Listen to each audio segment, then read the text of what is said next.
Hello everyone, thank you for being here. Today I'll be presenting our study called Study Risk of Terrorism and Future Thinking, a replication of episodic predictions. In short, we wanted to know how does the way people imagine events, whether in the future or by rethinking the past, change their perception of terrorism risk while traveling.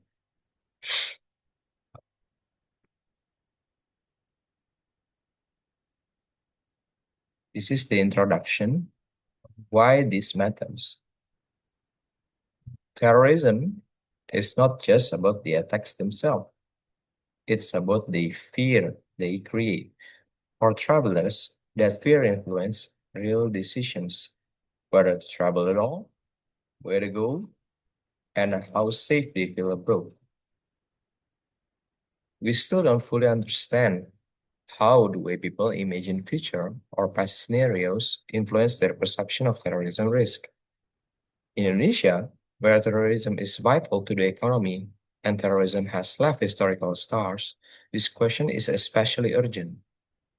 To understand this type of thinking, whether it's future, counterfactual, semantic, affect risk perception can help governments, policymakers, and the tourism industry design their strategies to reduce fear, strengthen resilience, and support safe travel decisions.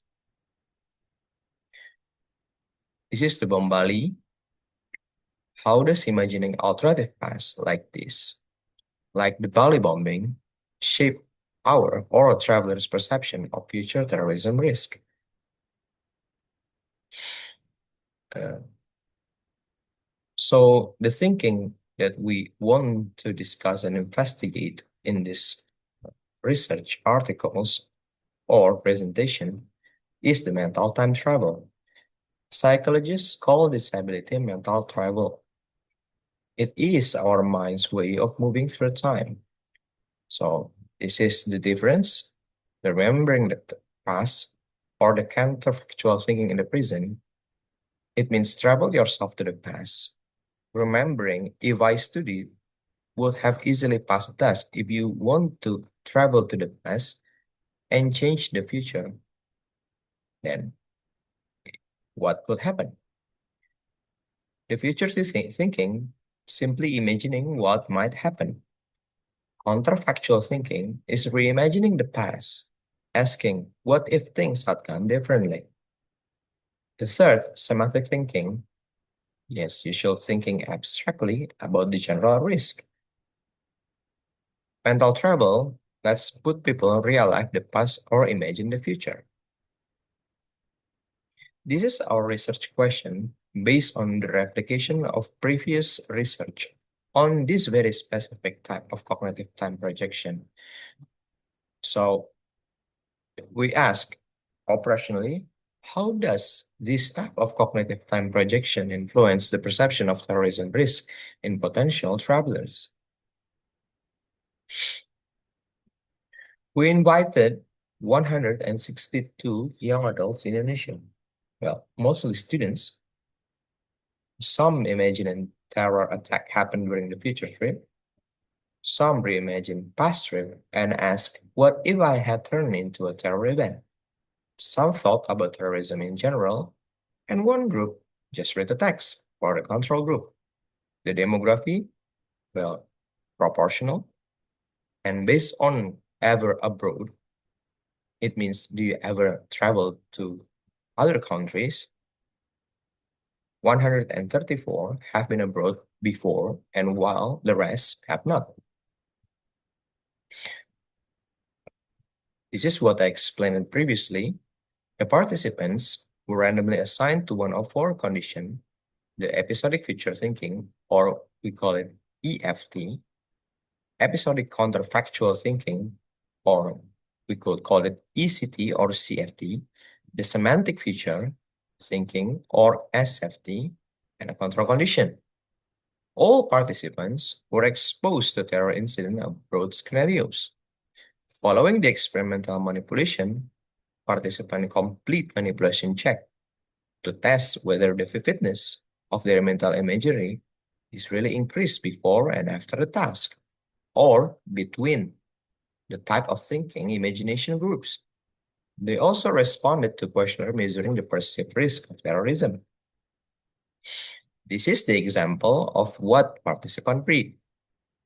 The left one is episodic future thinking. So you can see there is a difference in the text, but the main point highlighted in yellow highlight. You could see the difference between the episodic future and counterfactual thinking is really essentially if you the last time this is the main ideas the last time you were sitting at the restaurant abroad, try to imagine how it looked, what you heard and what you smell, who were you with, how were they dressed. So this is the vividness. You will now be asked to imagine that the situation had a different outcome. Imagine what could happen next. So the participant imagine the coffee and there are terror attacks. This is the semantic future. So this is something general thing yang might come to pass abroad in the future. Think about how terror events might develop abroad. So I will sum up. The future thinking, imagining what might happen. The counterfactual thinking, reimagining the past, asking what if things had gone differently. The semantic one, just thinking abstractly about general risk. We tested all three, plus a control group. And so we measure some variables that could be related and could be differ across treatment groups. First, the perceived risk of terrorism was measured using six items. So they will ask, how do you feel? What do you predict about what might happen in the list of six incidents like chemical, physical attacks, violent things, and other stuff? And the alpha or the consistency measure is 1.9. And we also measure self-uncertainty. This is also what we might feel different, what we may hypothesize will cause different things previously in research. Self-uncertainty was measured using 7 items. It's about the self and one's position in the world. And we also measure the trust in government of visited country. So how well the government handle the security issues regarding the terror. To trust the government to ensure safety and security in the country they were visiting.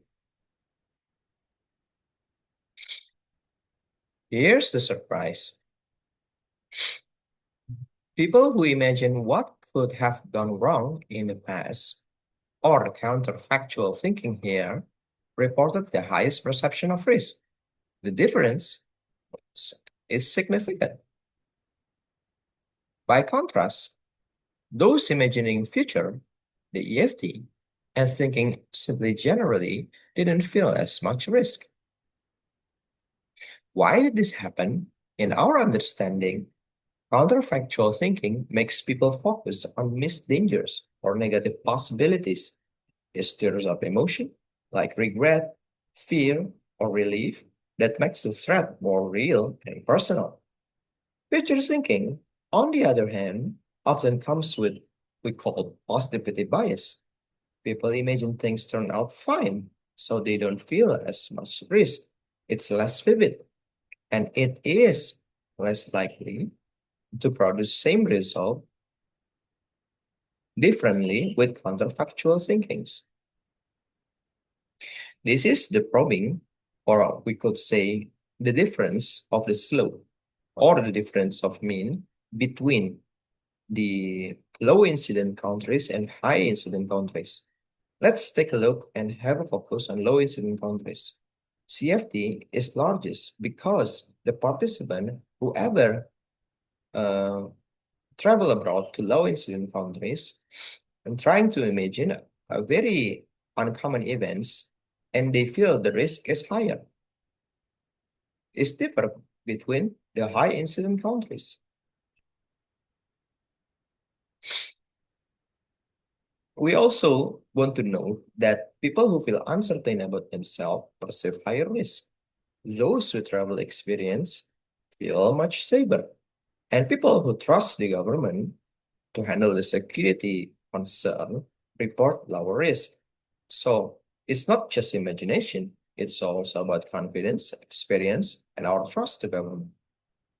So the discussion, we find some opposite results, some contradictory results. Contrasting to Bow and Wolf, the study revealed that across all four groups, no significant difference was found in the perception level of danger in relation to terrorism.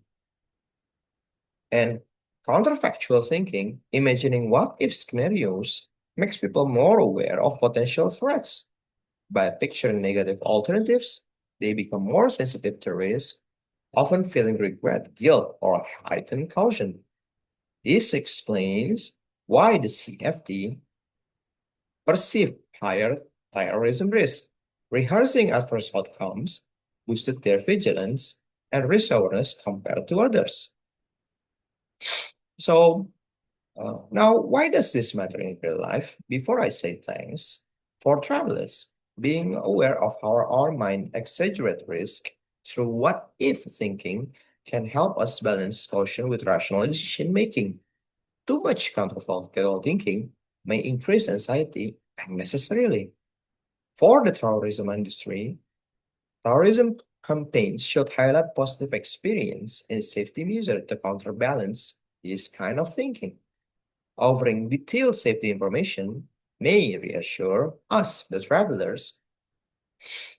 For policymakers, building and communicating trust in government safety efforts reduce perceived risk. So, these statistics, these stories, and this simple reimagination may somehow influence how we shape thinking, both the travelers, so they may so they may feel less fear and may help communities stay alert and not paralyzed by imagining threats. To sum up, counterfactual thinking, imagining what could have happened differently, raises risk perception more than future thinking. It's contradict from previous research. This has both positive and negative side. It can make people more cautious and vigilant, but also more anxiety, or I would say uncertain. By understanding this, we can design better communication, policies, or self-related coping strategies for terrorism-related fears. We cannot we cannot re-experience the trauma and expecting for better outcomes for our for our health outcomes or our community health outcomes. I think Thank you for listening. I'd be happy to hear your thoughts or questions. Thank you.